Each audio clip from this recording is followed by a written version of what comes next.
لیکن حالات زیادہ صبر آزما ہوں تو یہ ذکر بھی زیادہ مقدار میں مطلوب ہو گیا۔ اسی وجہ سے یہاں کثیر کی قید لگی ہوئی ہے۔ لفظ فلاح ایک جامع لفظ ہے۔ یہ دنیا اور آخرت دونوں کی کامیابی پر مشتمل ہے۔ مجرد غلبہ تو ہو سکتا ہے کہ بغیر ذکر الہی کے بھی حاصل ہو جائے، لیکن وہ فلاح کا ذریعہ نہیں ہو سکتا۔ فلاح اسی غلبے سے حاصل ہوگی جس کا دروازہ ذکر الہی کی مدد سے کھلے گا، اور جس میں غلبہ حاصل کرنے والوں کو خدا کی معیت حاصل ہوگی۔ یہ امر یہاں ملحوظ رہے کہ کسی فوج کی ثابت قدمی میں اصلی عامل کی حیثیت ہمیشہ اس کے حوصلے ہی کو حاصل ہوتی ہے۔ اس چیز کی اہمیت جس طرح پہلے تسلیم کی گئی ہے، اسی طرح آج بھی تسلیم کی جاتی ہے۔ اسلام نے اللہ کی راہ میں جہاد کرنے والوں کے لیے حوصلہ برقرار رکھنے کا ذریعہ ذکر الہی کو بتایا ہے، اور حق یہ ہے کہ مومن کے اندر عزم اور حوصلے کا سرچشمہ یہی چیز ہے۔ وَأَطِیعُوا اللَّهَ وَالرَّسُولَ، یہاں اللہ اور رسول کی اطاعت کے عام مفہوم کے سوا اس کا ایک خاص مفہوم بھی پیش نظر ہے، یعنی دشمن کے مقابل میں کامل نظم اور کامل ڈسپلن کا ثبوت دو۔ جو حکم اللہ نے دیا ہے ان کی پوری اطاعت کرو، اور جو حکم رسول دے اس کی بھی بے چون و چرا تعمیل کرو۔ جس طرح دل ذکر الہی سے محروم ہو تو اس میں انتشار برپا ہو جاتا ہے، اسی طرح جماعت اگر اطاعت میں ڈھیلی ہو تو جماعت کا نظم درہم برہم ہو جاتا ہے، اور پھر اس کی ہوا اکھڑ جاتی ہے۔ وَلَا تَنَازَعُوا فَتَفْشَلُوا وَتَذْهَبَ رِيحُكُمْ، اسی بات کو منفی پہلو سے واضح فرما دیا کہ اللہ اور رسول کے دیے ہوئے احکام سے اختلاف نہ کرنا اور نہ جماعت میں انتشار برپا کرنا، ورنہ اس کا لازمی نتیجہ یہ ہوگا کہ تمہارے حوصلے پست ہو جائیں گے اور تمہاری ہوا اکھڑ جائے گی۔ یہی وہ ہدایت ہے جس کی غزوہ احد کے موقع پر ایک جماعت نے خلاف ورزی کی اور اس کا تلخ نتیجہ پوری جماعت کو بھگتنا پڑا۔ قرآن نے آل عمران میں اسی کا حوالہ دیا ہے۔ حتیٰ اذا فشلتم وتنازعتم فی الامر وعصیتم من بعد ما اراکم ما تحبون، 152، یہاں تک کہ جب تم حوصلہ ہار بیٹھے اور تم نے نبی صلی اللہ علیہ وسلم کے حکم میں اختلاف کیا اور تم نے نافرمانی کی بعد اس کے کہ اللہ نے تمہیں وہ چیز دکھا دی جس کو تم عزیز رکھتے تھے۔ وَاصْبِرُوا ان اللہ مع الصابرین، وہی بات جو اوپر فَاصْبِرُوا کے لفظ سے فرمائی ہے، یہاں وَاصْبِرُوا کے لفظ سے فرمائی ہے۔ البتہ اوپر والی بات افراد کو پیش نظر رکھ کر فرمائی گئی ہے اور یہ جماعت کو پیش نظر رکھ کر ارشاد ہوئی۔ مطلب یہ ہے کہ خدا کی مدد و نصرت اور اس کی معیت کے طالب ہو تو اپنی جماعتی کردار سے اس کا استحقاق پیدا کرو۔ خدا منتشر بھیڑ کا ساتھ نہیں دیتا بلکہ ان لوگوں کا ساتھ دیتا ہے جو اس کی راہ میں جہاد کے لیے بنیان و مرصوص بن کر کھڑے ہوں۔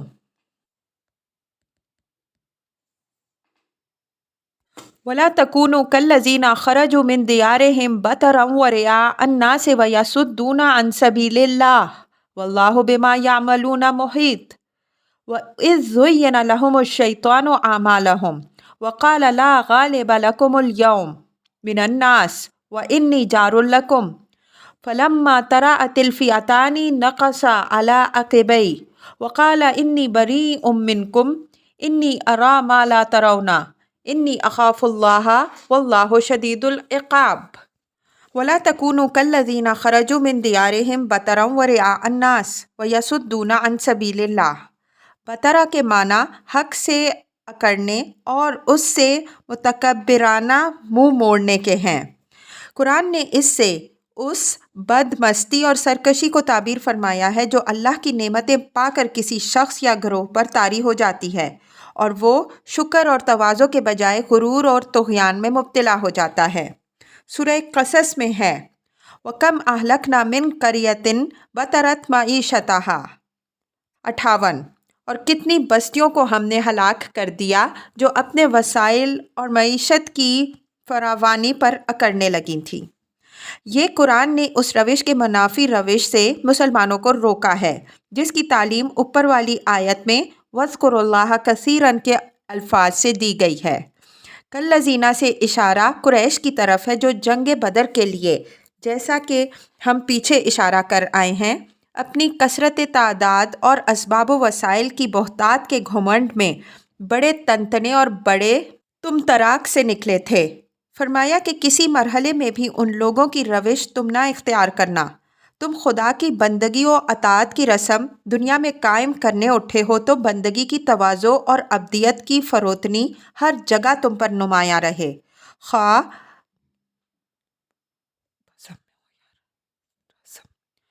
تم بزم میں ہو یا رزم میں۔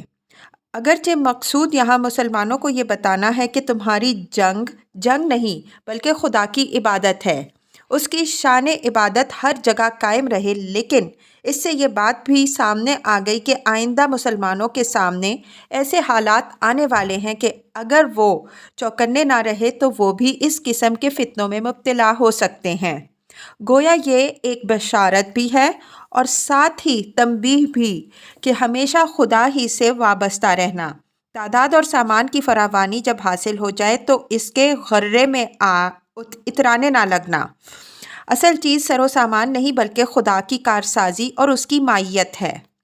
یہاں یہ بات یاد رکھنے کی ہے کہ جس طرح وَلَا تَنَازَعُوا کی ہدایت کی ایک گروہ نے خلاف ورزی کی ہے، جیسا کہ ہم نے اوپر اشارہ کیا، جنگ احد میں پوری جماعت کے لیے ایک سخت آزمائش پیدا کر دی، اسی طرح جنگ حنین کے موقع پر کثرت تعداد کے اعتماد نے مسلمانوں کو ایک سخت آزمائش سے دوچار کر دیا، جس کی طرف قرآن نے یوں اشارہ فرمایا ہے، وَيَوْمَ حُنَيْنٍ إِذْ أَعْجَبَتْكُمْ كَثْرَتُكُمْ فَلَمْ تُغْنِ عَنْكُمْ شَيْئًا وَضَاقَتْ عَلَيْكُمُ الْأَرْضُ بِمَا رَحُبَتْ ثُمَّ وَلَّيْتُمْ مُدْبِرِينَ۔ توبہ 25۔ اور حنین کے دن جب کہ تمہاری کثرت نے تمہیں غرور میں مبتلا کیا تو وہ کثرت تمہارے کچھ کام نہ آئی اور زمین اپنی وسعت کے باوجود تم پر تنگ ہو گئی، پھر تم پیٹھ پیچھے بھاگے۔ رعاء الناس سے قریش کے اس جذبہ نمائش کی طرف اشارہ ہے جس سے ایک ایک سردار بدر کے موقع پر سرشار تھا۔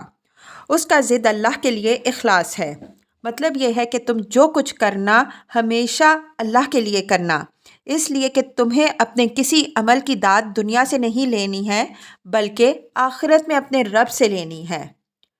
وَيَصُدُّونَ عَن سَبِيلِ اللَّهِ وَاللَّهُ بِمَا يَعْمَلُونَ مُحِيطٌ، یعنی ان کا یہ سارا تمتراک اور سارا جوش و خروش اس لیے تھا کہ وہ اللہ کے بندوں کو اللہ کی راہ سے روکیں۔ ان نادانوں کو پتہ نہیں کہ انسان خواہ کتنی وسعت اور پھیلاؤ کے ساتھ اپنے جال پھیلائے اور اپنی ترک تازیوں کے کتنے ہی مظاہرے دکھائے، اس کی ہر چیز ہر وقت خدا کی مٹھی میں ہے، اس کی ساری جولانیوں کے ارد گرد خدا نے باڑ لگا رکھی ہے۔ وَإِذْ زَيَّنَ لَهُمُ الشَّيْطَانُ أَعْمَالَهُمْ إِلَى الْآيَةِ، یعنی قریش کے اس بتر دریا کے مظاہرے میں تعداد اور وسائل کی کثرت کو تو دخل تھا ہی، شیطان نے بھی جس کو اللہ کی راہ مارنے کے کام ہی کے لیے مہلت ملی ہوئی ہے، ان کو پٹی پڑھائی کہ شاباش آگے بڑھو، بھلا آج کس میں دم ہے کہ تمہارا مقابلہ کر سکے، میں تمہارا ساتھی اور مددگار ہوں۔ لیکن وہ اس وقت تک تو ان کی پیٹھ ٹھونکتا رہا جب تک دونوں فوجیں آمنے سامنے نہیں ہوئیں، لیکن جب فوجیں آمنے سامنے ہوئیں تو وہ دم دبا کر پیچھے کھسک گیا کہ میں تم سے بری، میں کچھ اور دیکھ رہا ہوں جو تم نہیں دیکھ رہے ہو، مجھے اللہ سے ڈر لگتا ہے۔ شیطان کے متعلق ہم دوسرے مقام میں واضح کر چکے ہیں کہ یہ جنوں میں سے بھی ہوتے ہیں اور انسانوں میں سے بھی۔ یہاں ہمارا ذہن بار بار اس طرف جاتا ہے کہ اس سے اشارہ یہود کی طرف ہے۔ سیرت و مغازی کی کتابوں سے بھی اور قرآن کے اشارات سے بھی معلوم ہوتا ہے کہ یہود شروع ہی سے حضرت صلی اللہ علیہ وسلم کی دعوت سے خائف تھے۔ ابھی آپ صلی اللہ علیہ وسلم مکے ہی میں تھے کہ انہوں نے طرح طرح سے آپ صلی اللہ علیہ وسلم کے خلاف قریش کو اکسانا شروع کر دیا۔ مدینہ ہجرت فرمانے اور آپ صلی اللہ علیہ وسلم کو انصار کی حمایت حاصل ہو جانے کے بعد تو خاص طور پر انہوں نے یہ محسوس کرنا شروع کر دیا کہ ان کے سینے پر پتھر کی ایک بھاری سل رکھ دی گئی ہے۔ مستقبل کے سیاسی اندیشوں کے علاوہ وہ خود اپنے صحیفوں کی پیشن گوئیوں کی بنا پر بھی ڈرتے تھے کہ مبادا یہ وہی پیغمبر ہوں جس کا ذکر ان کے ہاں پہلے سے چلا آ رہا تھا۔ وہ اپنی قوم سے باہر کسی نبوت اور رسالت کو تسلیم کرنے کے لیے کسی قیمت پر تیار نہیں تھے، لیکن اپنی بزدلی کے سبب سے وہ آپ صلی اللہ علیہ وسلم کے خلاف براہ راست کوئی اقدام کرنے کی جرت بھی نہیں کر سکتے تھے۔ البتہ درپردہ وہ قریش کے لیڈروں کو بھی برابر اکساتے رہے اور مدینہ میں اوس و خزرج کے اندر بھی ساز باز کرتے رہے۔ ایسے حالات میں یہ بات بالکل قرینِ قیاس ہے کہ قریش نے قافلہ کی حفاظت کے بہانے جب مدینہ پر حملہ کی اسکیم بنائی تو اس میں یہود کا مشورہ بھی شامل رہا ہو اور انہوں نے قریش کو ورغلایا ہو کہ اول تو تمہاری بھاری جمعیت خود ہی مٹھی بھر مسلمانوں کو کچل دینے کے لیے کافی ہے، لیکن ضرورت ہوئی تو ہم بھی تمہاری مدد کو حاضر ہیں۔ اگرچہ یہود حضرت صلی اللہ علیہ وسلم کے ساتھ ایک معاہدے میں بھی شریک تھے، لیکن آگے اسی سورہ کی آیات 56 تا 57 کے تحت یہ بات واضح ہو جائے گی کہ انہوں نے اس کا کبھی پاس و لحاظ نہیں رکھا بلکہ برابر ریشہ دوانیوں میں مصروف رہے۔ البتہ اپنی روایتی بزدلی کے سبب سے انہوں نے سامنے آنے کی جرت کبھی نہیں کی۔ اس موقع پر انہوں نے قریش کو بڑھاوے تو بہت دیے، لیکن جب دونوں فریق ایک دوسرے کے مقابل میں آ گئے اور انہوں نے مسلمانوں کے حوصلے کو دیکھا تو دم ساتھ کر بیٹھ گئے۔ اس موقع پر ان کے اندر سمایا ہوا وہ خوف بھی نمایاں ہوا ہوگا جو حضرت صلی اللہ علیہ وسلم کی رسالت سے متعلق وہ اپنے دلوں میں رکھتے تھے اور جن کی نسبت ان کے صحیفوں کے ذریعے سے ان کے کانوں میں یہ بات پڑی ہوئی تھی کہ ان کے جلو میں ملائکہ کی فوجیں ہوں گی۔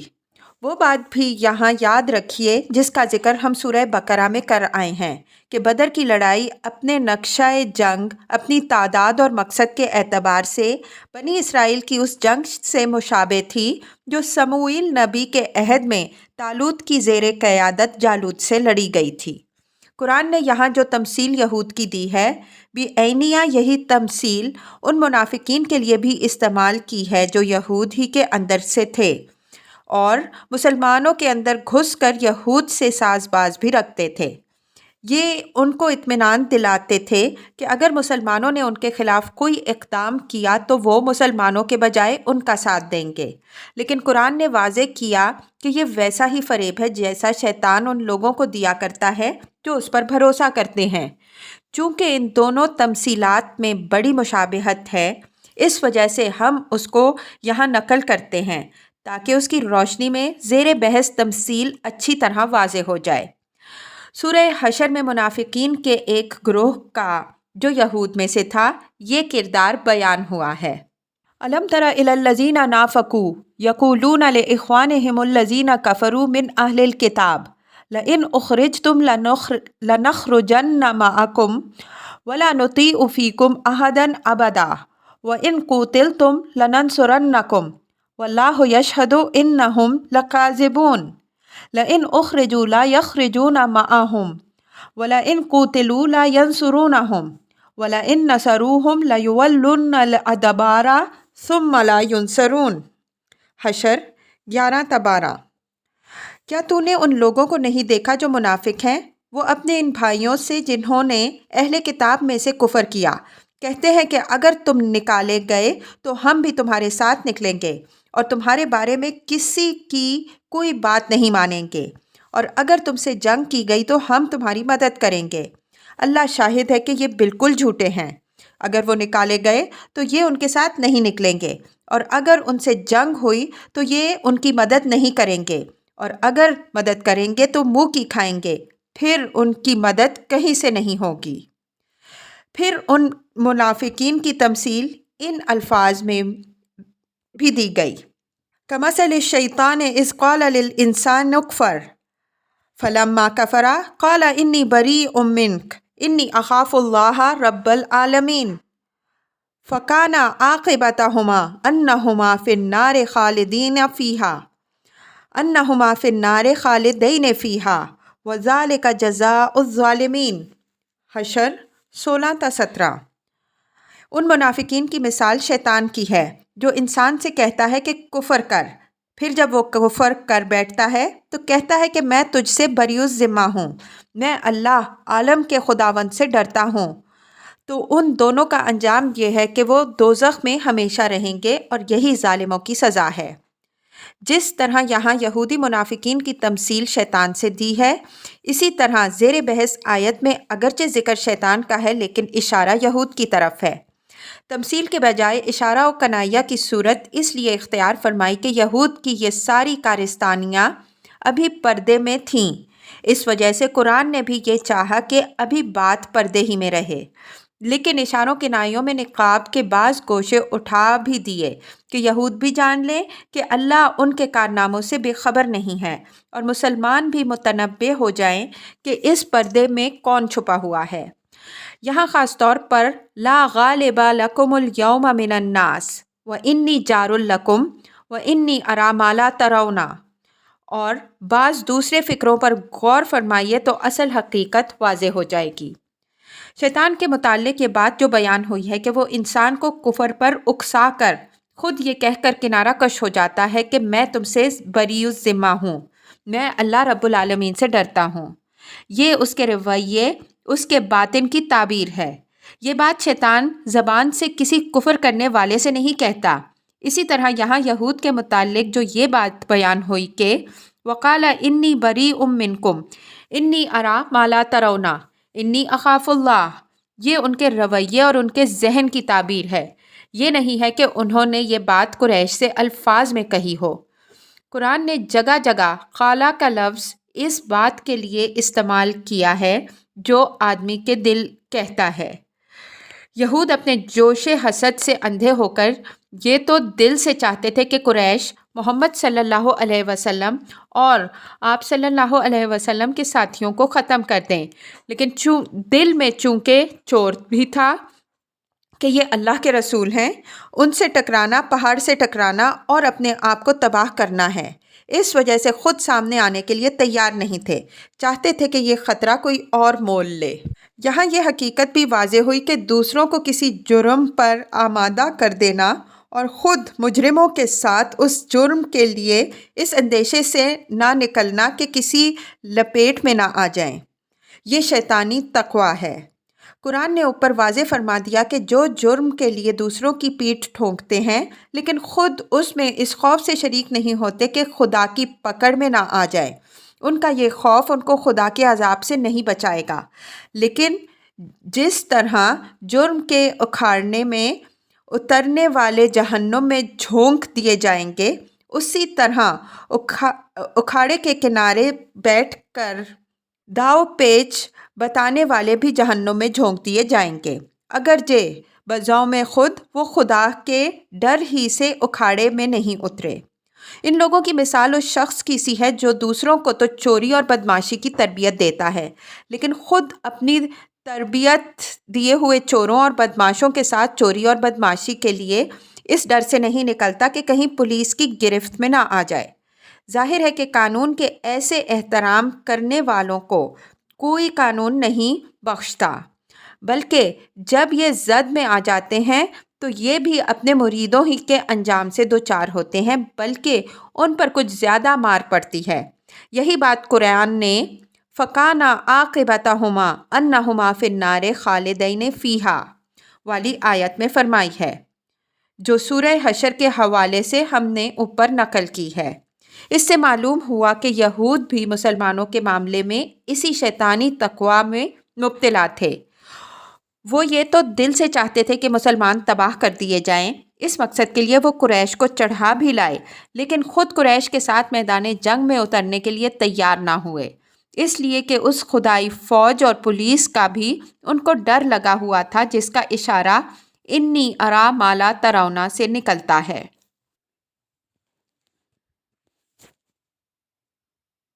اذ یقول المنافقون والذین فی قلوبہم مرض غر ہؤلاء دینہم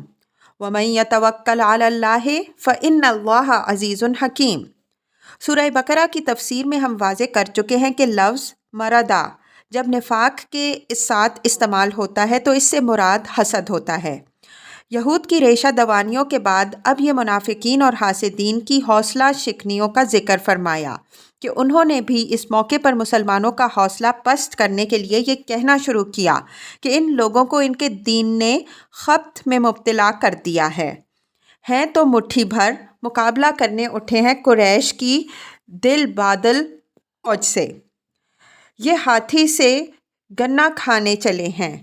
مذہب کے خبث نے ان کو ہوش و خرد سے عاری کر دیا ہے۔ اس قسم کے فقرے اور طعنے بالخصوص جب کہ اپنے اندر ہی کے لوگوں کی زبان سے نکلیں اور حالات بھی بے سر و سامانی اور قلت تعداد کے اعتبار سے وہ ہوں جو بدر کے موقع پر تھے، تو ان کے اثرات بہت خطرناک ہو سکتے تھے، لیکن اللہ تعالیٰ نے ان کے زہر سے مسلمانوں کو محفوظ رکھا۔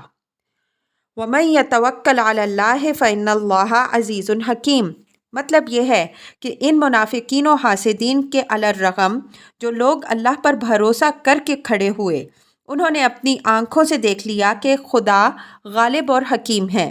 وہ اپنے اوپر بھروسہ کرنے والوں کا خود ساتھی بنتا ہے، اس کی قوت کو کوئی شکست نہیں دے سکتا، وہ ان کے لیے خود تدبیر فرماتا ہے اور اس کی تدبیر کے مقابل میں کسی کی تدبیر کارگر نہیں ہوتی۔